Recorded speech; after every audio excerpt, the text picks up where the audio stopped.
सालों पहले लखनपुर नाम के राज्य में भीमा नाम के राजा का शासन हुआ करता था। वह बहुत महत्वाकांक्षी था और अपनी प्रजा से बहुत प्यार करता था। उनके राज्य में चारों ओर खुशहाली थी, लेकिन राजा रानी खुद हमेशा दुखी रहते थे।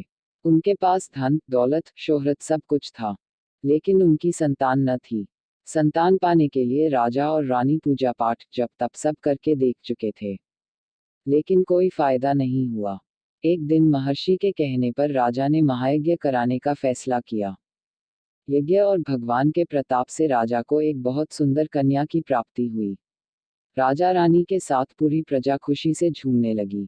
राज्य में चारों तरफ खुशी का माहौल छा गया।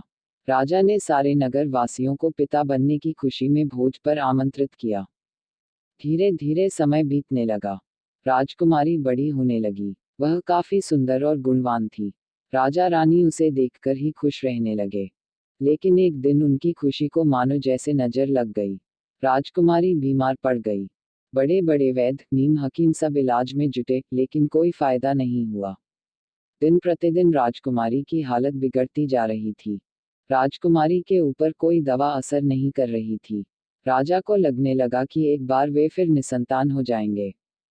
एक दिन दूर देश से एक वैद्य राजा के महल पहुंचा। देखने में वह अजीब सा था और उसने ठीक तरह से कपड़े भी नहीं पहने हुए थे, जिस वजह से सैनिकों ने उसे राजमहल में प्रवेश करने से रोक दिया। वैद्य ने राजा से एक बार मिलने की बहुत गुजारिश करते हुए कहा कि मैं राजकुमारी को ठीक कर सकता हूँ, लेकिन किसी ने उसकी बात पर यकीन नहीं किया। सैनिक उस वैद्य को राजा के पास लेकर गए। वैद्य ने सबसे पहले राजा को अपना परिचय दिया और कहा कि मैं आपकी बेटी को ठीक कर सकता हूँ। राजा उसकी बात सुनकर प्रसन्न हुआ, लेकिन उसका रहन सहन देखकर राजा ने भी उस पर यकीन नहीं किया। उधर राजकुमारी की तबीयत दिन प्रतिदिन खराब होती जा रही थी, इसलिए राजा किसी वैद्य पर यकीन नहीं कर पा रहे थे। लेकिन उस वैद्य का आत्मविश्वास देखकर राजा ने उसे एक मौका देने का फैसला किया। राजा ने वैद्य को बोला कि अगर राजकुमारी ठीक नहीं हुई तो अंजाम भुगतने के लिए तैयार रहना। इस पर वैद्य ने बोला ठीक है, लेकिन अगर राजकुमारी ठीक हो गई तो मुझे क्या मिलेगा? राजा ने कहा जो मांगोगे मिलेगा। वैद्य राजी हो गया। राजा खुद उस वैद्य को लेकर राजकुमारी के पास गया। राजकुमारी बिस्तर पर बेजान सी लेटी हुई थी। ऐसा लग रहा था जैसे किसी ने उसका सारा नूर निकाल लिया हो। चेहरा दर्द में डूबा पीला पड़ गया था। वैद्य राजकुमारी के करीब पहुंचा और नब्ज टटोलने लगा। फिर उसने थैले से जड़ी बूटियों से तैयार दवा की पुड़ियां निकाली और राजकुमारी के मुंह में डाल दी। वैद्य ने राजा और रानी से बोला कि आपकी बेटी जल्दी ठीक हो जाएगी। वैद्य की बात सुनकर राजा रानी के मन में बेटी के ठीक होने की एक उम्मीद की किरण जाग उठी। ऐसे ही इलाज करते हुए 2 महीने बीत गए। धीरे धीरे राजकुमारी की हालत में सुधार होने लगा। उसके चेहरे की चमक लौटने लगी। राजा रानी के चेहरे की खुशी भी झलकने लगी। एक दिन वैद्य ने राजा से कहा महाराज, राजकुमारी अब ठीक हो गई हैं। ये 1 महीने की पुड़िया बनाकर दे रहा हूँ।